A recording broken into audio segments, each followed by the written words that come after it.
Hey, this is Will with SRT Amplification, and I just wanted to do a quick video of my new workbench, my new shop. It's going to be shared with my wife. We just repainted the walls, redid the flooring, pulled out all the old carpet. This area over here is going to be her little art station. Haven't got it all fixed yet, but I'm going to have some desks and stuff for her to work on.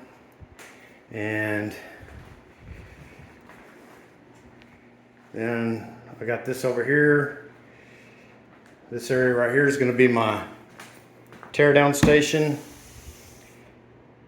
Pull the amps out of the chassis, or pull the chassis out of the cabinets and stuff like that. Put all the big stuff right here on this area, kind of the way I had it in the garage. I'm moving out of the garage.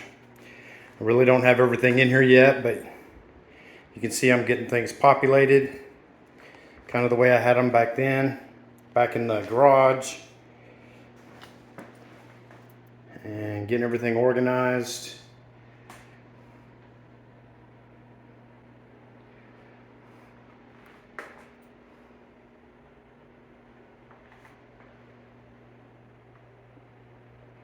Got my little Lazy Susan here.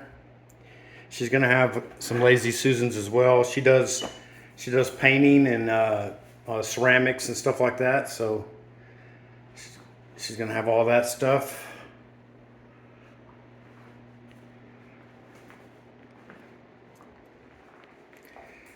But I just wanted to get this out here. I've been doing this a little bit at a time. This whole remodel of this downstairs area. And since my son moved out, he used to occupy this downstairs area. That was his bedroom. And then he had this whole big room here and the bathroom. But now this is, since we're empty nesters, this is going to be kind of our little workshop area. Arts and crafts on this side. Electronics, electronic repair, amp repair, stuff like that on this side. So I'm happy to be in here. More to follow. Should see some follow-up videos soon. Thanks for watching.